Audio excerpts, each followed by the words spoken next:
इस सेगमेंट में हम लोग डिस्कस करेंगे components of velocity and acceleration in polar coordinate system.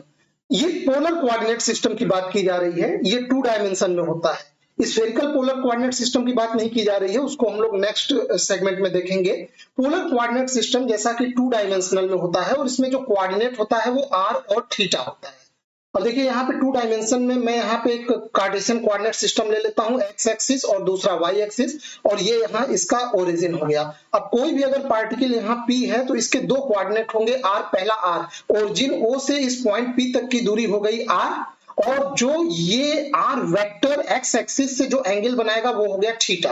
तो इसके ये दोनों कोऑर्डिनेट आर और थीटा हो गए। अगर कार्टेशियन कोऑर्डिनेट में इसी के कोऑर्डिनेट को देखेंगे तो यहाँ से आप यहाँ परपेंडिकुलर यहाँ पे डालिए एक्स एक्सिस पे, ये जो डिस्टेंस होगा ये होगा एक्स, और x equal to r cos theta यहाँ से हो जाएगा। कैसे? क्योंकि देखिए ये आर है, ये एक राइट एंगल ट्रायंगल बन रहा है, तो ये वाली डिस्टेंस कितनी हो जाएगी आर कॉस थीटा, और ये वाला दूरी हो जाएगा आर साइन थीटा, इसीलिए ये यहाँ से यहाँ तक ये वाई एक्सिस पे ये दूरी है आर साइन थीटा। तो यहाँ पे एक रिलेशन भी मिल गया कि y equal to r sine theta और x equal to r cos theta. ये पोलर कोऑर्डिनेट के ट्रांसफॉर्मेशन इक्वेशंस भी होते हैं, ठीक है। अब यहाँ पे देखिए ये जो आर और थीटा कोऑर्डिनेट है, इसके हम लोग यूनिट वेक्टर या बेसिस वेक्टर, देखिए आर, आर क्या है? रेडियल डिस्टेंस है, तो यहाँ इसी के डायरेक्शन में जब हम इसको ये बढ़ाएंगे तो ये हमें मिलेगा आर कैप। और इस आर कैप के परपेंडिकुलर डायरेक्शन में ये देखिए थीटा का डायरेक्शन किधर जा रहा है, ये यहाँ से इस डायरेक्शन में देखिए, तो इस डायरेक्शन में क्या जा रहा है? थीटा। और ये theta cap, sorry theta cap, यानी थीटा के डायरेक्शन में जो यूनिट वेक्टर है वो थीटा कैप, जो आर कैप पे परपेंडिकुलर यानी 90 डिग्री का एंगल बनाता है। क्लियर? अब इस पूरे सिचुएशन के लिए हमें component of velocity and acceleration निकालना है। कुल मिला के आपको वेलोसिटी और एक्सेलरेशन का इक्वेशन निकालना है, लेकिन शर्त यह है कि पोलर कोऑर्डिनेट में होना चाहिए, यानी आर एंड थीटा के फॉर्म्स में, न कि एक्स और वाई के फॉर्म में। एक्स और वाई के फॉर्म में तो वो फिर कार्टेशियन कोऑर्डिनेट सिस्टम हो जाएगा। ठीक, आगे बढ़ते हैं, हम लोग शुरू करते हैं सेगमेंट को। The position vector of the particle P can be written as, तो R vector is equal to R into R cap। ठीक, R क्या है? मैग्नीट्यूड। भाई किसी भी वेक्टर का यूनिट वेक्टर निकाला जाता है, जैसे R वेक्टर का निकालना है तो R cap क्या होता है? उसी वेक्टर में उसी के मैग्नीट्यूड यानी परिमाण से भाग दे दीजिए, तो क्या आएगा? R वेक्टर बटे ये R, यही इसका यूनिट वेक्टर होता है। तो R vector equal to R into R cap हम लोग लिख सकते हैं। अब देखिए हमको वेलोसिटी निकालना है, हमको क्या निकालना है? वेलोसिटी। तो वेलोसिटी आप लोग जानते हैं तब आता है जब पोजीशन टाइम के साथ चेंज होता है। ठीक, तो ये इसका पोजीशन वेक्टर है, डिस्प्लेसमेंट वेक्टर है, ये टाइम के साथ चेंज होगा तो वेलोसिटी का जन्म होगा। तो इसके लिए हम लोग क्या करते हैं? इसको डिफरेंशिएट कर देते हैं टाइम के रिस्पेक्ट में। ठीक है, तो हमें यहां से मिलेगा v vector equal to d r by d t. अब यहाँ पे देखिए ये डबल फंक्शन के डिफरेंशिएशन का फॉर्मूला लगेगा, पहला r दूसरा r कैप। तो फर्स्ट फंक्शन का डिफरेंशिएशन, अच्छा यहाँ पे एक कन्वेंशन का हम लोग यूज करेंगे, अभी मैं बता दूं कि जब हम लोग टाइम के सापेक्ष में एक बार डिफरेंशिएट करेंगे तो हम लोग उस पे एक डॉट लगा देंगे। जैसे मान लीजिए यहाँ पे R है, अब मैं इसको एक बार टाइम के सापेक्ष में डिफरेंशिएट किया तो इसको लिखने का तरीका होता है R डॉट। अगर डबल डिफरेंशिएशन करेंगे यहाँ पे d2r by d t square तो हम लोग लिखेंगे R डबल डॉट। समझ में आया ना? तो ये अगर डॉट उसके ऊपर लगा है तो इसका मतलब एक बार टाइम के सापेक्ष में उसको डिफरेंशिएट किया गया है। तो इसी प्रकार यहाँ d r by d t equal to r dot. अब इसको डिफरेंशिएट करिए इसके राइट हैंड साइड को, तो फर्स्ट फंक्शन का differentiation into second function plus second function first function as well as into second function का डिफरेंशिएशन। माने अगर मैं इसको अगर डिटेल फॉर्म में लिखूं तो ये इक्वेशन आपको ऐसा दिखाई देगा, d r by d t into r cap plus R into d r cap by d t. ये एक्चुअल में ऐसा इक्वेशन है, समझ में आया ना? तो अभी हम लोग ये भी एक लिखने का कन्वेंशन होता है, इसको याद रखिएगा। तो अब देखिए यहाँ पे हमें ये वेलोसिटी तो मिल गया, बट अभी हम लोगों को ये पूरा ये हमारा एक्यूरेट इक्वेशन नहीं है। उसका कारण ये है कि ये देखिए आर कैप डॉट, हमें इसका वैल्यू कुछ ना कुछ निकालना पड़ेगा, आर और थीटा के टर्म्स में वापस इसमें लाके पुट करना होगा। तो खैर वो अभी हम लोग बाद में निकालेंगे, पहले यहीं पे एक्सेलरेशन भी निकाल लेते हैं। तो आप लोग जानते हैं एक्सेलरेशन क्या होता है? एक्सेलरेशन का जन्म कब होता है? जब वेलोसिटी टाइम के साथ चेंज होता है। देखिए वेलोसिटी का जन्म कब होता है? वेलोसिटी का जन्म तब होता है जब पोजीशन यानी डिस्प्लेसमेंट टाइम के साथ चेंज होता है। तो जब ये टाइम के साथ चेंज हो तो किसका जन्म होता है? वेलोसिटी का। और जब वेलोसिटी टाइम के साथ चेंज हो तो किसका जन्म होता है? एक्सेलरेशन का।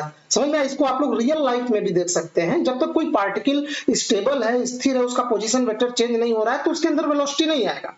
अगर वेलोसिटी आया तो इसका मतलब जरूर उसका पोजीशन वेक्टर या डिस्प्लेसमेंट वेक्टर टाइम के साथ चेंज हो रहा है। उसी प्रकार अगर किसी का वेलोसिटी भी टाइम के साथ चेंज हो रहा है तो उसमें त्वरण आ जाएगा, एक्सेलरेशन आ जाएगा, समझ में आया? तो dv/dt क्या होता है? एक्सेलरेशन होता है, त्वरण। ठीक है, तो यहां से ये एक्सेलरेशन हो जाएगा v डॉट डॉट, मतलब एक बार टाइम के सापेक्ष में डिफरेंशिएट किया गया है। ये इक्वेशंस के नंबर हम लोग दे लेते हैं। अब मैंने आपको बताया, देखिए यहाँ पे अब हमको निकालना है, यहाँ पे अगर वेलोसिटी निकल जाएगा तो एक्सेलरेशन अपने आप निकल जाएगा, एक बार डिफरेंशिएट कर देंगे। पर समस्या ये है कि हमको वेलोसिटी निकालना है, और वेलोसिटी में यहाँ पे एक फैक्टर, यहाँ पे ये देखिए ये फंसाया हुआ है। हमको आर कैप पता है, आर कैप का डॉट यानी इसका डिफरेंशिएशन टाइम के रिस्पेक्ट में नहीं पता है। उसी को निकालने के लिए अब हम लोग आगे का प्रोसेस करेंगे। तो सबसे पहले हमें आर कैप चाहिए, तो चलिए आर वेक्टर हम लोग यहाँ से लिखते हैं। R vector r cos theta i cap plus r sine theta j cap. कैसे आया? यहाँ पे देखिए मैंने बताया था ना, कार्टेशियन कोऑर्डिनेट में इसका रिलेशन निकालेंगे। ये आर है तो यहाँ पे आप लोग ये इसका बेस निकालेंगे इस ट्रायंगल का, ये राइट एंगल ट्रायंगल है, तो ये आएगा आर कॉस थीटा, और यही एक्स वाला कोऑर्डिनेट होगा तो एक्स बराबर आर कॉस थीटा और वाई बराबर यहाँ पे आर साइन थीटा होगा। तो आर वेक्टर क्या होता है? एक्स आई कैप प्लस वाई जे कैप होता है। तो यहां से हमने यहाँ पे x की वैल्यू रख देंगे तो r वेक्टर बराबर क्या हो जाएगा? r cos theta i cap plus r sin theta j cap हो जाएगा। ठीक है, इसी को हम लोग यहाँ पे रख दिए हैं। ठीक, तो यहाँ पे देखिए ये हमारा निकल गया r वेक्टर। अभी हम लोग इस r को कॉमन लेंगे और इसके बटे में लाएंगे तो r वेक्टर बटे r यही तो होता है r कैप। तो r कैप बराबर क्या हो गया? cos theta i cap plus sin theta j cap. Clear हो गया? अब हमको निकालना है थीटा कैप। तो आप सभी लोग जानते हैं कि थीटा कैप r कैप पे क्या होता है? परपेंडिकुलर होता है। देखिए अगर r कैप का डायरेक्शन ये है, r के डायरेक्शन में इसी तरह सीधे हम लोग बढ़ते जाए तो r कैप का डायरेक्शन मिलेगा, क्योंकि थीटा इसको इस डायरेक्शन में घुमा रहा है। तो इस पॉइंट पे जब हम लोग यहाँ पे ये एक r कैप पे परपेंडिकुलर जो डायरेक्शन होगा वो थीटा कैप का डायरेक्शन होता है। क्योंकि आप इमेजिन करिए कि जैसे कोई पार्टिकल है वो इस प्रकार से ये सर्कुलर पाथ में घूम रहा है, उसका रेडियस, इस सर्किल का रेडियस r है, तो इस पॉइंट पे जो इसका रेडियल डिस्टेंस होगा r, वो तो ठीक है बाहर की ओर जाएगा परपेंडिकुलर यहाँ पे, पर इसका जो थीटा का डायरेक्शन होता है थीटा कैप, वो इस पॉइंट पे स्पर्श रेखा यानी टेंजेंट बनेगा। तो जब आप इसका टेंजेंट बनाएंगे तो थीटा कैप इस डायरेक्शन में जाएगा, और ये थीटा कैप और r कैप परपेंडिकुलर होते हैं। तो r कैप के इक्वेशन में अगर आप थीटा को थीटा प्लस 90 डिग्री से रिप्लेस कर दे तो r कैप ना होके वो इक्वेशन थीटा कैप का हो जाता है। इसीलिए अगर मैं सेम इक्वेशन में अगर थीटा के जगह 90 प्लस थीटा लिख दूं तो अब ये आर कैप नहीं बल्कि क्या मिल जाएगा? हमको थीटा कैप मिल जाएगा। क्लियर हो गया? अब आप लोग जानते हैं cos 90 plus theta minus sine theta and sine 90 plus theta cos theta. यहां से इक्वेशन मिल गया थीटा कैप का। ठीक, हमारे पास आर कैप आ गया, थीटा कैप आ गया, पर आपको याद है इक्वेशन में क्या था? आर कैप का डॉट, यानी हमें इसको एक बार टाइम के सापेक्ष में क्या करना पड़ेगा? डिफरेंशिएट। पर हम इसको डायरेक्ट डिफरेंशिएट नहीं कर सकते। क्यों नहीं कर सकते? क्योंकि इसमें टाइम का फैक्टर ही नहीं दिखाई दे रहा है, इसमें तो थीटा का फैक्टर है, तो इसमें हमें कुछ दूसरा इंतजाम करना होगा। तो इसके लिए हम लोग क्या करते हैं? सबसे पहले हम इक्वेशन 4 एंड 5 को हम लोग डिफरेंशिएट करेंगे किसके सापेक्ष में? r के सापेक्ष में। क्लियर हुआ? r के सापेक्ष में हम लोग डिफरेंशिएट करते हैं तो क्या मिलेगा? dr कैप बाई dr, वो तो जीरो आएगा क्योंकि इसमें r तो है नहीं, और इसको हम लोग फिर डिफरेंशिएट करते हैं ये दूसरे इक्वेशन को, इस इक्वेशन को भी डिफरेंशिएट करेंगे तो यहाँ पे ये भी जीरो आ गया। ठीक, ये सब हम लोग इसलिए कर रहे हैं क्योंकि इन इक्वेशंस की आगे जरूरत पड़ेगी। तो एक बार हमने इस इक्वेशन को पहले r के सापेक्ष में डिफरेंशिएट करा तो ये हमको जीरो मिल गया। अब हम लोग इसी इक्वेशंस को r कैप और थीटा कैप को थीटा के सापेक्ष में डिफरेंस, आप याद है ना r और थीटा दोनों कोऑर्डिनेट है पोलर कोऑर्डिनेट के, तो सेम दोनों इक्वेशन को पहले r के सापेक्ष में एक बार डिफरेंशिएट करिए फिर थीटा के सापेक्ष में। क्योंकि इसमें r का फंक्शन था ही नहीं तो एक तरह से देखा जाए इंडिपेंडेंट ऑफ r था, इसलिए इसका डिफरेंशिएशन जीरो आ गया। इसी प्रकार इसका भी डिफरेंशिएशन जीरो आ गया। बट हम यहाँ पे जब इसको थीटा के सापेक्ष में डिफरेंशिएट करेंगे तो ये जीरो नहीं आएगा। D r cap by d theta equal to क्या हो जाएगा? Minus sine theta into i cap plus, यहाँ पे देखिए ये देखिए cos थीटा का डिफरेंशिएशन क्या होता है? आप सभी लोग जानते हैं माइनस साइन थीटा होता है, और साइन थीटा का क्या होता है? cos theta. तो यहाँ पे ये आ गया, और आप इस इक्वेशन को जरा ध्यान से देखिए, यही इक्वेशन तो थीटा कैप का है। तो हमें क्या मिला? हमें ये मिला कि d r cap by d theta equal to क्या हो गया? Theta cap. और आप जरा सा भी दिमाग लगाएंगे तो ये इक्वेशन आपसे कुछ कहना चाहता है। वो क्या कहना चाहता है कि आर कैप में अगर थीटा के डायरेक्शन में चेंज लेंगे, माने आर कैप वेक्टर में अगर थीटा के साथ चेंज लेंगे तो वो किसका डायरेक्शन देगा? थीटा कैप का डायरेक्शन देगा। समझ में आया ना? अब इसी प्रकार अगर D theta by d theta cap निकालेंगे तो आपको ये इक्वेशन मिलेगा, डिफरेंशिएट तो कर ही लेंगे ना, ये थीटा कैप वाला इक्वेशन है, इसको साइन का कॉस थीटा का माइनस साइन थीटा, तो यहाँ दोनों जगह माइनस आ गया, माइनस कॉमन ले लीजिए तो ये cos theta i cap plus sign theta j cap बचेगा, और आपको पता चलेगा वही क्या होता है आर कैप, तो यहाँ पे ये माइनस आर कैप आ गया। क्लियर हो गया। अब यहाँ पे हमें दो इक्वेशन मिले, दोनों को मैं इक्वेशन 7 दे दे रहा हूँ। अब आप अपना ये याद रखिएगा, हमको क्या निकालना है, हमको आर कैप और थीटा कैप का डिफरेंशिएशन टाइम के सापेक्ष में निकालना है, यानी d r cap by d T हमको निकालना है और d theta cap by d T निकालना है। पर डायरेक्ट हम टाइम के सापेक्ष में इसका नहीं निकाल पाएंगे क्योंकि यहाँ टाइम का फंक्शन दिखाई नहीं दे रहा है। तो हम क्या करेंगे, इक्वेशन 7 में हम लोग D theta by d T से मल्टीप्लाई कर देते हैं। ठीक, इक्वेशन 7 इसमें देखिए, इसमें D r cap by d theta पहले ही से था, D theta by d T से यहाँ लेफ्ट हैंड साइड में और राइट हैंड साइड में भी मल्टीप्लाई कर देते हैं। तो D theta by d T को ही हम लोग थीटा कैप लिखते हैं, तो यहाँ पे ये केवल थीटा कैप लिख दिया गया है, माने दोनों साइड में हम लोग थीटा कैप से मल्टीप्लाई, थीटा डॉट से मल्टीप्लाई किए हैं, थीटा डॉट यानी D theta by d t. तो अब यहां से देखिए ये डी थीटा कैंसिल हो जाएगा और d r cap by d t equal to क्या आ गया, थीटा इंटू थीटा कैप। ये यहाँ पे देखिए ये आ गया, इसी इक्वेशन की हमको जरूरत थी। दूसरी तरफ इक्वेशन 7 का ये जो दूसरा पार्ट है d theta cap by d theta, इसमें भी मल्टीप्लाई कीजिए d theta by d t इधर और d theta by d t इधर, तो ये भी थीटा थीटा कट जाएगा और d theta cap by d t आ गया minus r cap into theta dot. समझ में आया, ये दोनों इक्वेशन हमें मिल गए, इन्हीं दोनों इक्वेशन की जरूरत थी। ये हो गया इक्वेशन 8। हम लोग वापस इक्वेशन 2 पे जाएंगे।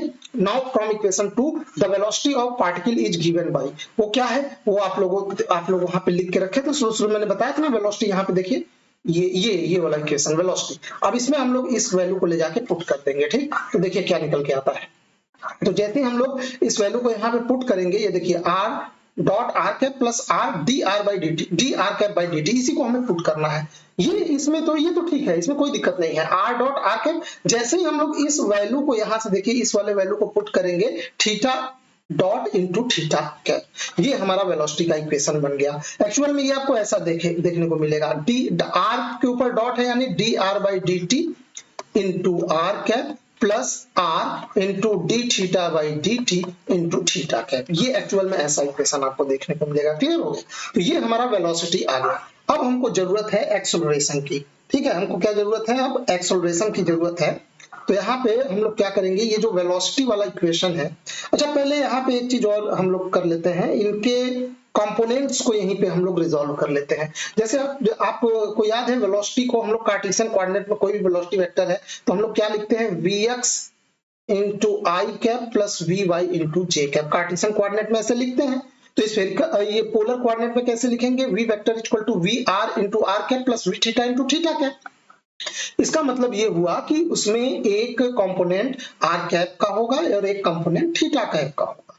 अब यहां से इस इक्वेशन को और इस इक्वेशन को कंपेयर करेंगे, वी आर क्या है, रेडियल कंपोनेंट ऑफ वेलोसिटी, और वी थीटा क्या है, टेंजेंशियल कंपोनेंट ऑफ वेलोसिटी।